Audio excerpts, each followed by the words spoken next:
right, welcome back here into Live and Now from Fox. I'm Andy Mack. Thank you so much for joining us. All eyes were on the former president, Donald Trump, in that trial last week, ultimately ending in the conviction, the guilt of there in 34 counts out of New York City. Coming up this week, we're going to turn our attention to Biden and the current administration. A live picture right now out of Washington, D.C. Just about 3:30 on the East Coast is after a historic week in which Donald Trump became the first former president in history to be convicted of a crime. The ball is now in the President Biden's court on how to respond. Many in the president's camp believe this the best response, maybe no response, and instead work on boosting his own campaign's approach to key issues. The first such effort may come early next week. Fox News correspondent Lucas Tomlinson has the details.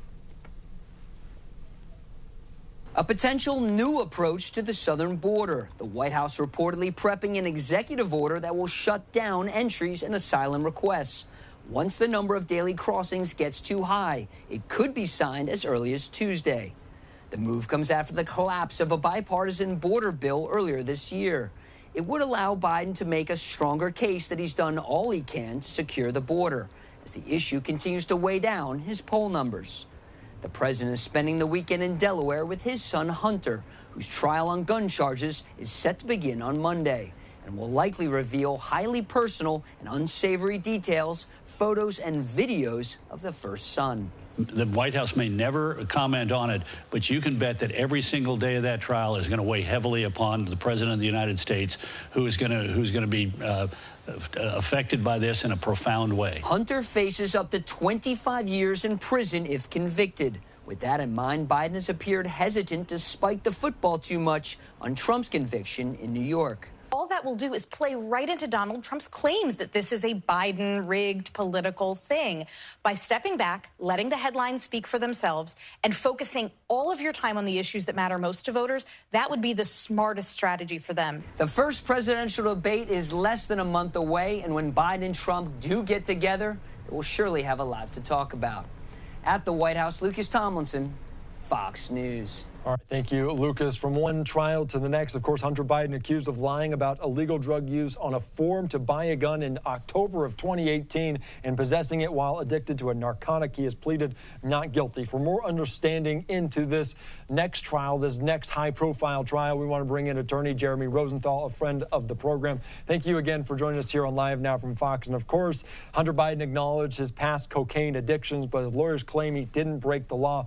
Can you give us an understanding what are the charges here in this case? Good to see you, Andy. Hunter Biden is accused of lying on a federal form to purchase a firearm. That form asked him, are you a drug user or are you addicted to drugs? He said no. His battles have been very public with substances. They've got a lot of obvious statements that show that, by his own admission, that he's had a really very hardcore drug and alcohol addiction problem at the time that this form was filled out. So lying to the government to buy a weapon is a federal charge, and that's what he's on trial for.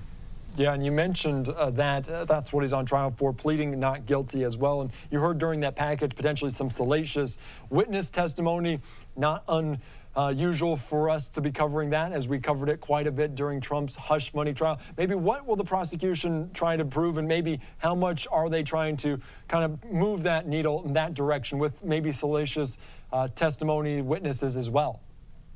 Believe it or not, this is actually kind of a harder thing to prove, because what you're trying to prove is you're trying to prove that somebody lied about addiction. That's really, really, really hard to do. And frankly, the only reason they're really able to do it is because he's been so public about it. They're going to point to his memoir where he talks about his addiction. They're going to point to the fact that he was in rehab 11 days beforehand. They're going to call several witnesses very, very close to his family and in his family who are going to talk about all of his addictions and his struggles. They're drudging up the laptop, right? The dreaded Hunter Biden's laptop. You know, you thought it was just a fake Twitter account until now, but they're going to drag that thing out, and they're probably going to point to some messages, to some texts, or to some emails that talk about his drug use contemporaneous with this charge. But what's hard about it is that addiction is so subjective, and it can be really a very difficult thing to prove, particularly because, I mean, drug addicts, for anybody who knows and loves and has a family member who is afflicted with addiction, self-reflection and evaluation is not a strong suit of an addict, right? The first question that in Alcoholics Anonymous or that they ask you in that type of thing is, are you an alcoholic? And almost always people are going to deny that, even if they're drinking all day, every day. So it's very hard to really get into somebody's mind to prove that intent. And that's kind of what the prosecution has to do here. Yeah, intent continues to be a focus for both those trials as well. And of course, the judge also ruled that prosecutors do not need to prove that he specifically used drugs on the day that he bought the gun. How much of a factor is that, and maybe which side maybe favors from that ruling more? Definitely the prosecution, right? Because the question, very importantly, is, are you addicted to, or are you a user, right?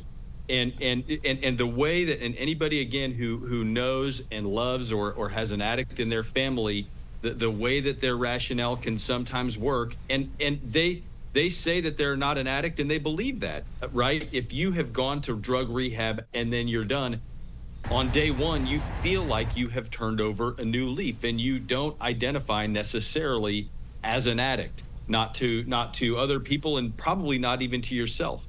And you might stay sober for 2 weeks or 3 weeks or something like that, and then you go back. It's not uncommon for people to think that way and to feel that way. And the verbiage on that form is somewhat loose. So you could probably define it as, well, is it that day? Well, the prosecution's going to get to prove a broader pattern of drug abuse by Hunter Biden here. All right, that's very, very interesting, just to kind of look into some of the definitions and the verbiage of that as well. Talking about not necessarily now the prosecution, but the defense, maybe what's the kind of message, what's the focus going to be from Hunter Biden's camp in this? The jurors that you're looking for in this type of a case, if you're Hunter Biden, are going to be those people who, again, their friends and family have been impacted by drug use and drug abuse. Any parent of a drug user or relative of a drug user or spouse or former spouse of a drug user knows kind of the wrecking ball that those people's lives are, and just sort of knows how they think, right? Because remember, the prosecution has to prove, in essence, that Hunter Biden hatched a plot to get a weapon that he was not allowed to get. So they're going to point to, well, this guy was in la la land. He was delusional. He didn't have the accurate tools to assess himself. And if he's lying to himself and not necessarily the government. If you're the government, you're saying, okay, here, wait a minute. Well, he really wasn't being honest. And if he put on the form asterisk, turn over the page, and then he starts spelling out how, yeah, I just got out of rehab, probably we're not going to get that weapon, right? So that's kind of where the battle lines are drawn. That's where I think the defense is going to focus. They want jurors who can really sit in Hunter Biden's shoes. Yeah, and this kind of revolves around, like you mentioned, just that form as well. And he has pled not guilty, but maybe if he is found guilty, is he looking at jail time? Could Hunter Biden find himself behind bars? Very easily, yes, but I don't think it would be a lot of time.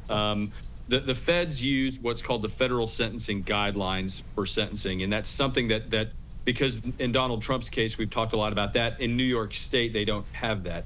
This is the feds, but you score a certain. It's a big matrix, and it can be very complicated. But the offense that he is charged with carries up to 25 years, but the sentencing guideline range is much lower than that. Also, he's not going to score really any points, because he doesn't have much of a criminal history.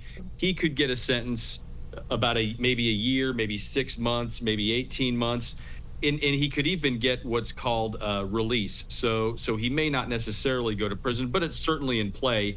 And this was the case that was supposed to be plea bargained away with his tax fraud charges. So he wasn't supposed to get any time at all, and I think he probably does end up behind bars in this case, although I don't think it'll be for very long. Yeah, that was going to be my last question to you, to talk about the plea deal, because we almost never got to this point if the plea deal there was signed. Is that still potentially in the realm? Is there still negotiations going on? And maybe is a plea deal out of the question?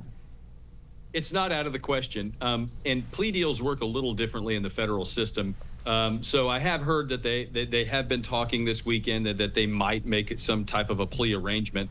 What you do in the federal system is you agree to plead guilty, and in exchange for that, the government has a recommendation of that sentence range.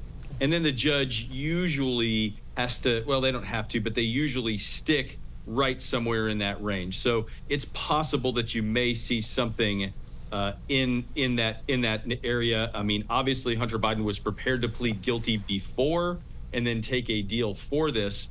So the fact that he's pleading not guilty is probably to some degree forced. In other words, it's because the original deal was bounced. So, well, now you may as well fight.